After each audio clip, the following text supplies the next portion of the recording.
కేరళ రాష్ట్రంలో 100 కోట్ల స్కామ్ జరిగింది. ఇది ఏ రాజకీయ నాయకుడో పేరు పొందిన వ్యాపారవేత్త చేసిన స్కామ్ కాదు. తప్పును తప్పు అని చూపించాల్సిన మీడియా ఛానల్ చేసిన స్కామ్. టీఆర్పీ కోసం మీడియా వాళ్ళు ఏమైనా చేస్తారు అనే అపవాదు ప్రజల్లో ఎప్పటి నుంచో ఉంది.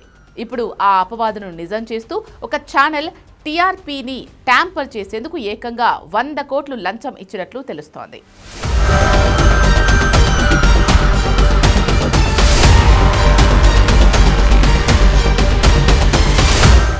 కేరళలో 100 కోట్ల టీవీ రేటింగ్స్ కుంభకోణం జరిగింది.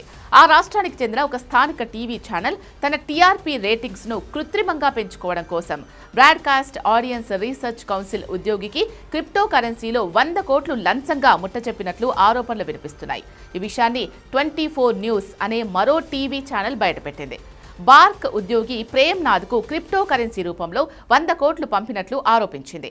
దానికి బదులుగా అతడు సదరు ఛానల్ యజమానికి టీవీ రేటింగ్స్ గురించిన కీలక సమాచారాన్ని ఒక వారం ముందుగానే పంపేవాడని, ఏ ప్రాంతాల్లో ఏ ఇళ్లల్లో బార్క్ రేటింగ్ మీటర్లు అమర్చారో పిన్ కోడ్తో సహా సమాచారం అందించేవాడని టెలికాస్ట్ చేసింది. దీనికి సంబంధించి వాట్సాప్ చాటింగ్, పేమెంట్స్ స్క్రీన్ షాట్లను సైతం 24 న్యూస్ ఛానల్ బయటపెట్టింది.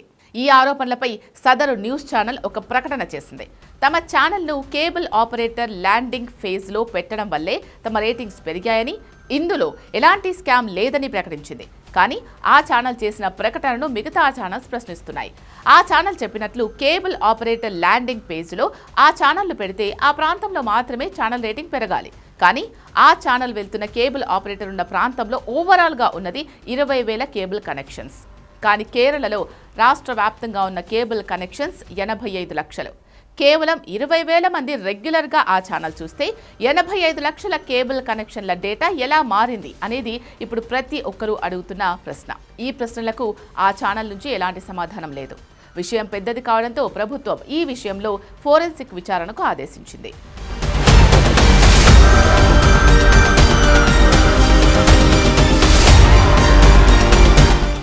మీడియా ఛానల్స్ ఉన్న వ్యూవర్షిప్ను టీఆర్పీ ద్వారా లెక్కిస్తారు. ఛానల్స్కు యాడ్స్ రావాలంటే టీఆర్పీలో మంచి పొజిషన్లో ఉండడం ముఖ్యం. మీడియా ఛానల్స్కి వచ్చే రెవెన్యూ కేవలం యాడ్స్ బట్టి ప్రతి ఛానల్ ఈ టీఆర్పీ విషయంలో నెంబర్ 1 పొజిషన్లో ఉండాలి అనుకుంటుంది. ఈ టీఆర్పీ రేటింగ్ను బ్రాడ్కాస్ట్ ఆడియన్స్ రీసెర్చ్ కౌన్సిల్ ఇస్తుంది. టీఆర్పీని లెక్కించేందుకు దేశవ్యాప్తంగా ఎంపిక చేసిన ఇళ్లలో పీపుల్ మీటర్ అనే ఎలక్ట్రానిక్ డివైస్లను ఇన్స్టాల్ చేస్తారు. ఈ మీటర్లు టీవీ సిగ్నల్స్లలో ఉండే ఆడియో వాటర్ మార్క్లను గుర్తించి ఏ ఛానల్ చూస్తున్నారు, ఎంత సమయం చూస్తున్నారు అనే డేటాను సేకరిస్తాయి. ఈ డేటాను డెమోగ్రాఫిక్స్ ఆధారంగా విస్తరించి మొత్తం దేశ ఆడియన్స్పై అంచనా వేస్తారు. ఇది అడ్వైజర్లు, ఛానల్స్కు యాడ్స్ రేట్లు నిర్ణయించడానికి ఉపయోగపడుతుంది. కంటెంట్తో రేటింగ్ పెంచుకోవడం పక్కన పెట్టి ఈ బార్క్ ఉద్యోగులకు లంచాలు ఇస్తూ టీఆర్పీని పెంచుకుంటున్నాయి కొన్ని ఛానల్స్. గతంలో తెలుగు రాష్ట్రాల్లో కూడా ఈ టీఆర్పీ రేటింగ్స్ స్కామ్ సంచలనం సృష్టించింది. 2019 డిసెంబర్లో హైదరాబాద్ పోలీసులు 2 తెలుగు న్యూస్ ఛానల్స్ మీద కేసులు నమోదు చేశాయి. ఈ కేసులో 7 వ్యక్తులను నిందితులుగా చేర్చారు. BARC ఫిర్యాదు ఆధారంగా ఈ కేసు నమోదు చేశారు పోలీసులు. ఇల్లీగల్గా బార్క్ డేటాను మార్చేందుకు 2 ఛానల్స్ పనిచేశాయి అనేది గతంలో వచ్చిన ఆరోపణ.